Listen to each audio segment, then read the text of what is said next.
ओए मां ने बात मत करे तो फिर मेरा जूता बात करेगा। बेटा बीच में डिस्टर्ब मत करें माननीय सभापति महोदय। कि आज कांग्रेस नहीं होती तो आज मैं इस विधानसभा में यहाँ पर बोल नहीं सकता। आदिवासियों के लिए जितनी भी योजना बनाई है, आदिवासियों के जितने भी विकास काम किए हैं वो कांग्रेस ने किए हैं, कांग्रेस के अलावा किसी पार्टी ने नहीं किए। आज भी आदिवासियों को जल जंगल जमीन का अधिकार नहीं है और ये उस अटल बिहारी आवासीय योजना के नाम को उस आदिवासियों को भगाना चाहते हैं, उनकी जमीन हड़पना चाहते हैं। हमारी अशिक्षा, हमारे पिछड़ेपन को देखते हुए 6% प्रत्यक्ष आरक्षण हमको टीएसपी एरिया के भीलों को मिलना चाहिए।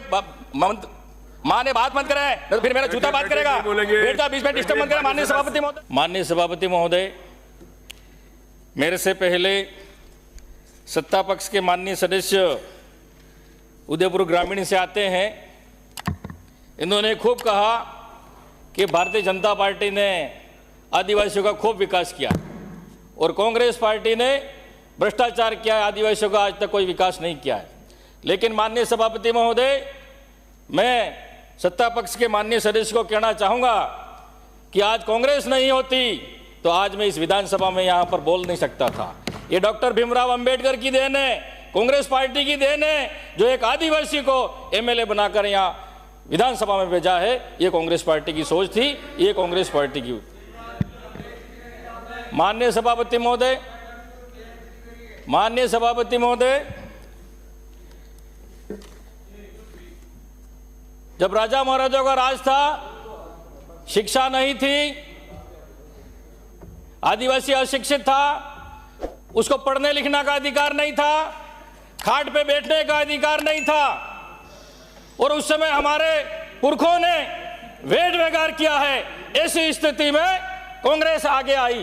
कांग्रेस ने गांव-गांव स्कूल खोले, गांव-गांव रोड निकाले, गांव-गांव बिजली दी। ये कांग्रेस की देन है और आज कहते हैं कि कांग्रेस ने कुछ नहीं किया। आज जो भी आदिवासियों के लिए जितनी भी योजना बनाई है, आदिवासियों के जितने भी विकास काम किए हैं वो कांग्रेस ने किए हैं, कांग्रेस के अलावा किसी पार्टी ने नहीं किए, ये मैं कहना चाहता हूं। माननीय सभापति महोदय, आदिवासी आदिकाल से, प्राचीन काल से उस जगह पर निवास करने वाला आदिवासी, और विभाग का नाम ही क्या, जनजातीय क्षेत्रीय विकास विभाग। जिस जगह पर जनजातीय आबादी ज्यादा हो, 75% हो, 50% से अधिक आबादी रहती हो, उसको अनुसूचित क्षेत्र घोषित किया गया। और जनजातीय भील जनजाति पहाड़ों में निवास करती है, जंगलों में निवास करती है, कटीली झाड़ियों में निवास करती है, वो है आदिवासी। लेकिन आज तक भी धरातल पर जो आदिवासियों का हक अधिकार मिलना चाहिए था वो आज तक मिला नहीं है। जल जंगल जमीन की बात करते हैं, लेकिन आज भी आदिवासियों को जल जंगल जमीन का अधिकार नहीं मिला है।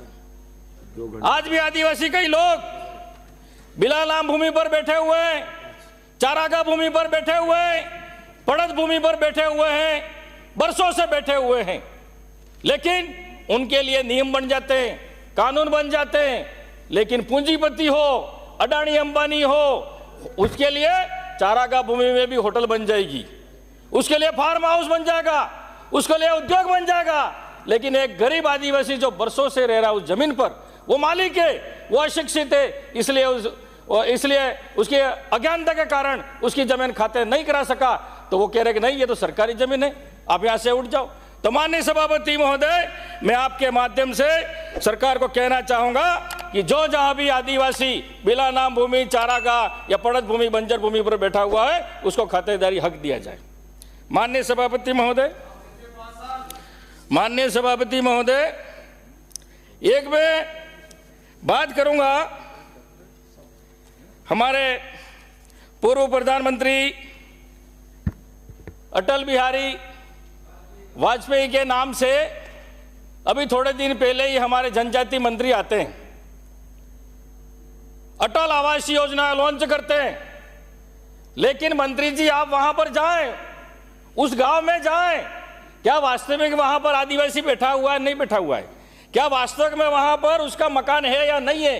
मैं मेरी विधानसभा क्षेत्र ग्राम पंचायत बिलड़ी की बात करूंगा, वहां 40 बीघा इन्होंने अटल आवासीय योजना के लिए लॉन्च किए और नगर परिषद ने 80 से 82 बीघा अपने नाम कर दिए, लेकिन वास्तविक में वहां पर वो आदिवासी लोग बैठे हुए हैं, उनका कुआं है, खेत खलियान है, कच्चे मकान है, और ये उस अटल बिहारी आवासीय योजना के नाम को उस आदिवासियों को भगाना चाहते हैं, उनकी जमीन हड़पना चाहते हैं। ये इनकी नीति है। क्या अटल बिहारी वाजपेयी की ये सोच थी कि आदिवासियों को जमीन से बेदखल किया जाए?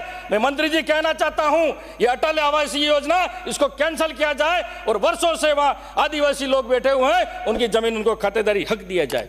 अभी बजट घोषणा में आपने बात की, अगले वाले बजट घोषणा में आदिवासियों के लिए हम शिल्पग्राम बनाएंगे। अरे आदिवासियों को क्या लेना देना है शिल्पग्राम से? पालवाड़ा पंचायत में वहां भी आदिवासी लोग वर्षों से बैठे हुए हैं। आप शिल्पग्राम के नाम पर उन आदिवासियों को भगाना चाहते हो, उनकी जमीन हड़पना चाहता हो। क्या ये नीति है आपकी? क्या ये सोच है आपकी? और कह रहे हो कि जय जय राजस्थान, आदिवासी का हम भला कर देंगे। मैं ये कहना चाहता हूं, वो शिल्पग्राम की जमीन पे आप मौके पे जाएं, वहां भी लोग बैठे हुए हैं, उनको हक मिलना चाहिए। नहीं तो उन जनता के साथ मैं खुद रोड पे उतरूंगा, धरना प्रदर्शन आंदोलन करूंगा, लेकिन गरीब के साथ अन्याय नहीं होने देंगे हम। ये मंत्री जी आपसे कहना चाहता हूं। माननीय सभापति महोदय, टीएसपी क्षेत्र काफी पिछड़ा हुआ क्षेत्र है, वहां ज्यादा भील जनजाति के लोग रहते हैं। आज तक हमको प्रशासनिक सेवा में 6% आरक्षण की मांग कर रहा हूं मैं, आज तक हमको 6% आरक्षण नहीं मिला है। हमें 12% प्रशासनिक सेवा में एसटी का 12% आरक्षण मिलता है, उसमें से पूरा फायदा यहाँ के हमारे भाइयों ने लिया है। तो हमारी भौगोलिक स्थिति, आर्थिक स्थिति, हमारी अशिक्षा, हमारे पिछड़ेपन को देखते हुए 6% प्रत्यक्ष आरक्षण हमको टीएसपी एरिया के भीलों को मिलना चाहिए। ये माननीय सभापति महोदय, ये मैं सरकार से मांग करना चाहूंगा। माननीय सभापति महोदय, टीएसपी एरिया में जितनी भी सरकारी जो नौकरियां निकलती है, भर्तियां निकलती है, उसमें जनसंख्या के आधार पर आरक्षण मिलना चाहिए। हमारी जनसंख्या तो 75% है और हम खाली 45 ही लग रहे हैं।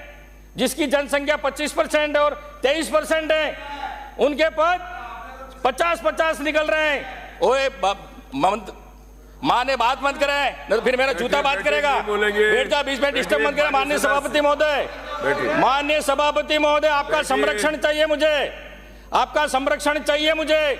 पक्षपात नहीं करें आप, मेरे हमारे जो बोल रहे हैं वहां से भटकाए नहीं। सदस्य माननीय अपनी वार्ता जारी रखे आप। माननीय सभापति महोदय, हमारे साथ, और ये आपको आसन से कहने का इस तरीके का कोई अधिकार भी नहीं। माननीय सभापति महोदय, हमको बीच में डिस्टर्ब नहीं करें, हम इतना कहना चाहते हैं। बैठे ना, कौन कर रहा है आपको डिस्टर्ब? माननीय सभापति महोदय, उनका माइक खुला है क्या? उनको बोलने की इजाजत दी क्या? नहीं दी ना उनको बोलने की इजाजत। सर बीच में बोल रहे, डिस्टर्ब नहीं करें, ये कहना चाह रहा हूँ, आपसे संरक्षण चाह रहा हूँ। माननीय सभापति महोदय, आज भी हमारे साथ एसटी एससी के साथ पक्षपात हो रहा है। अभी जो पटवारी की भर्ती निकली है, राजस्थान पटवारी भर्ती 2025 में, इसमें एसटी को 12% आरक्षण के आधार पर 208 सीटें मिलनी चाहिए थी, लेकिन मिली कितनी? 175।